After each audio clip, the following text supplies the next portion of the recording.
দুপুরে যা পাক করে রাত্রে ও দিয়ে খাই। খাবার দাবার ঠিক মতন হয় না। শুক্রবার দিন একটু ভালো বের হয়, যেদিনকে সেদিনকে টাকা হয় সেদিনকে হুজুরে গোস্ত খাওয়ায়।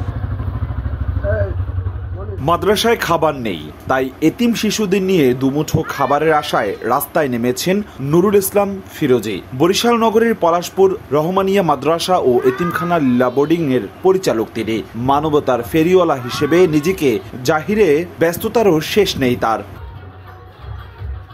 মাদ্রাসাটিতে গেলেই দেখা মেলে খাবারের অভাবে করুণ অবস্থায় দিন কাটাচ্ছে শিক্ষার্থীরা। আর মাদ্রাসাটিতে অনুদান দেয়া ব্যক্তিদের অভিযোগ, মাসে লাখ টাকা অনুদান আসলেও সেই টাকা আত্মসাৎ করে নিজ পকেট ভারী করছেন ফিরোজী। এমনকি শিক্ষার্থীদের সংখ্যা নিয়েও আছে গড়মিল। বিগত 2-1 মাসে দেওয়া হয় নাই, কিন্তু প্রতি মাসে আমরা 60-70 হাজার টাকা তো দেওয়াই হয়।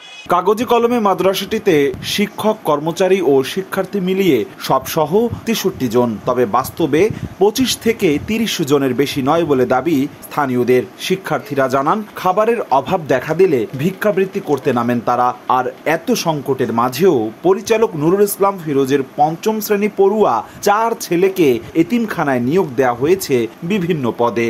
শীর্ষের অনুভূতি থেকে মুক্তি দেয় মাত্র 30 সেকেন্ডে পেপসোডেন্ট সেনসিটিভ এক্সপার্ট। প্রতিদিন ডাল সবজি, এরপর সকালে গরম ভাত, আলু ভর্তা, ডাল। দুপুরে যা পাক করে রাত্রে ও দিয়ে খাই। শুক্রবার দিন একটু ভালো বের হয়, যেদিনকে সেদিনকে টাকা হয় সেদিনকে হুজুরে গোস্ত খাওয়ায়। আমি 5 পাস, জেনারেল লাইনে 5 পাস। আমি প্লে থেকে 3য় জামাত পর্যন্ত পড়াই। তো যখন না থাকে তখন আমি পড়াই, আর বাদ বাকি আর কি নামাজ পড়ানো হয়, আর খানা দানার আর কি খাদেম পোস্টে আর কি। অর্থ লোপাটের অভিযোগ মানতে নারাজ নুরুল ইসলাম ফিরোজী।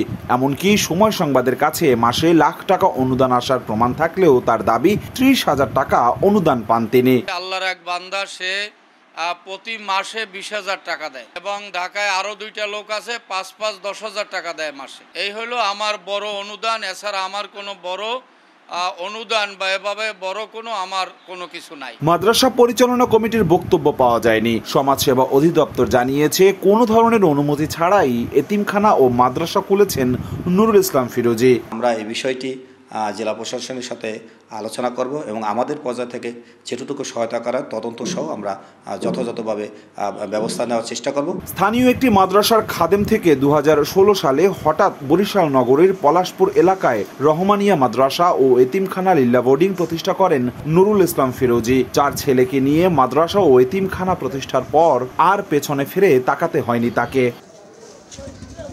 অপূর্ব অপু, সময় সংবাদ, বরিশাল।